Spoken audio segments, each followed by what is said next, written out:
Kelly Adams 6019 asks, hey, where can I go for good Chinese food in Conway? That's the neat thing.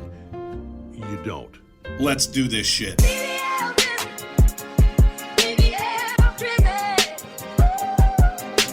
One thing that's funny about the South is how often I find what I think are single-location, locally owned restaurants, only to learn that it's a small chain I've just never heard of. I'll be driving around and see another location in another town, and it always feels a little bit like catching someone cheating on you. Like, what are you doing here? You aren't supposed to be here, you trollop. Anyway, that was weird. So WalkOns Bistreaux is apparently a chain of, well, imagine if Buffalo Wild Wings was Cajun-themed, and the waitresses wore cheerleader outfits. But like modest ones, not sleazy ones. Make of that what you will. Anyway, I've grown to love Cajun food and have really put my heart and soul into developing a better understanding of it. So I may go a bit harder in the paint on these guys than normal. I started with a cup of chicken and sausage gumbo, which is something I make at least once a month. And I'm proud to say that mine is better. You could taste that the roux was made with some kind of instant mix and was either way too salty or over-reduced. Though I will say it had a really nice heat level, and that's something I'm going to adjust in my recipe. I also got a fried catfish po' boy because goddamn do I love me a catfish po' boy. Good fry on the fish, good bread, but it failed to earn high marks in two categories. One, I'm sorry, but I got to have some pickles. And two, it was dressed with mayo. Now look, mayo is fine, I'm not a mayo hater, but a remoulade just takes it to another level. I was curious and even asked the waitress if they had remoulade, and she said, what's that? Oh, no, but you're not the first person to ask. Mrs. Raiden Radio got a buffalo chicken sandwich, and while the buffalo sauce had good flavor and heat, their blue cheese game was weak. She said it tasted like Ken's and also remarked that Ken's sucks. Finally, WalkOns has waffle fries, and waffle fries also fucking suck. They never fry up evenly, they never get seasoned properly, and it feels like a scam to sell a single-use kitchen tool. But as hard as I'm being on WalkOns, it's all nitpicking. They're a place I'd be happy to eat at again and sample some of their other Cajun fare. A spot-on 6 out of 10.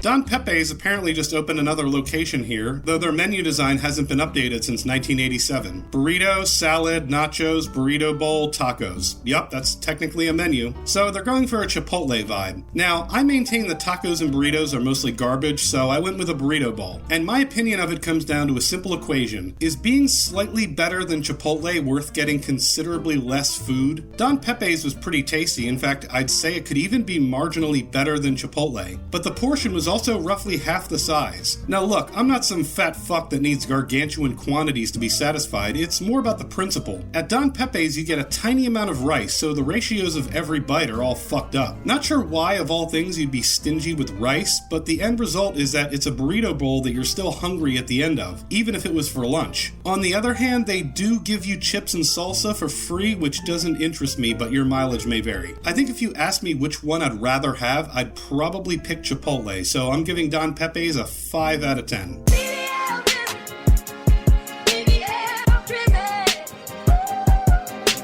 Chris Flora asks, have you done Panda Walk yet? Well, I have now. God damn it! Okay, so in a previous video I said that as sad as it is, Panda Express is legit the best option for Chinese takeout that I've found so far. And after trying Panda Wok, it still is. Panda Wok definitely has the markings of a real one, and to be fair, the dishes we got weren't noticeably worse than Panda Express. In fact, they even have some pretty decent steamed dumplings. But I'm sorry, if you can't make fried rice, it's over for you. I don't know why this is so hard to get here, but fried rice shouldn't be gummy. It shouldn't have a texture that's like an overcooked risotto. It shouldn't be this brown, like it was drowned in soy sauce. Fried rice isn't easy, but it sure as hell isn't this hard to get a handle on. As for Panda Walk, a high 4 out of 10?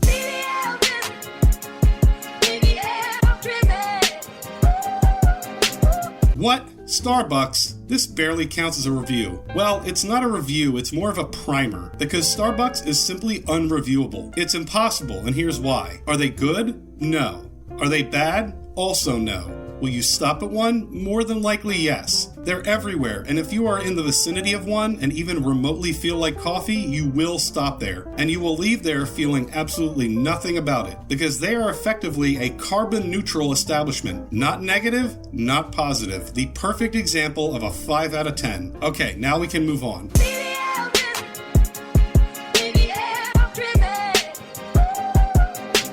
Now that we've established Starbucks is the most 5 out of 10 coffee you can possibly have, we can now talk about their Conway competitors. Shadrack's coffee is well above Starbucks. Having the chance to partake in a bit of Shadrack's fills me with a joy as genuine as my black heart can muster. But I wanted to spread the love and sample some of the other weirdly similar coffee drive-thru spots, so I went to 7 Brew, which apparently has more than 200 locations, so bully for them I guess, because their coffee is fucking atrocious. Now listen to me, shit! I go there and I order the same thing I get anywhere, a large iced hazelnut latte. I don't care if there's some magical secret menu bullshit that I have to get. I don't care if I need to order it with an extra this or 12 pumps of that. I order and I judge you on that order. And this order was fucking atrocious. Both mine and Mrs. Raiden's tasted like someone pulled an espresso shot and then reused that espresso to make our shots. It genuinely didn't taste like coffee while having the bitterness of coffee. Shockingly shit. Starbucks isn't great. In fact, the one at Kroger's, I think they might actually hate you for ordering there. But 7 Brew was a whole other level of awful. I'll give them a 2 out of 10 because maybe there's a chance someone just fucked up our orders. But yeah, that's it. 2 out of 10. Fuck that.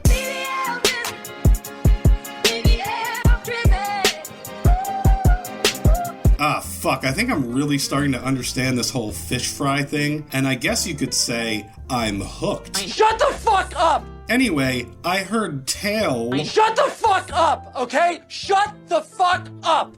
of a place called Sharkys Machine. Fish and chicken. I got some more catfish fried and Sharkys Machine.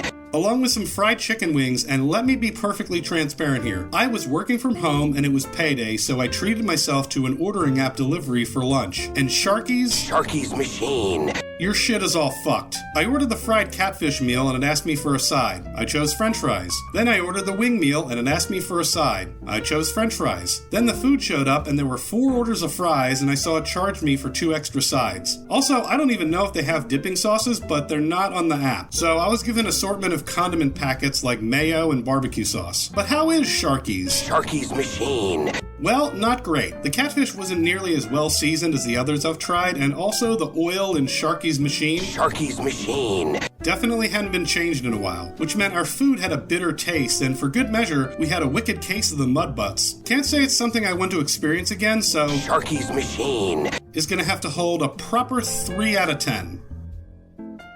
Keep throwing your requests in the comments though, and I'll see you when I see you.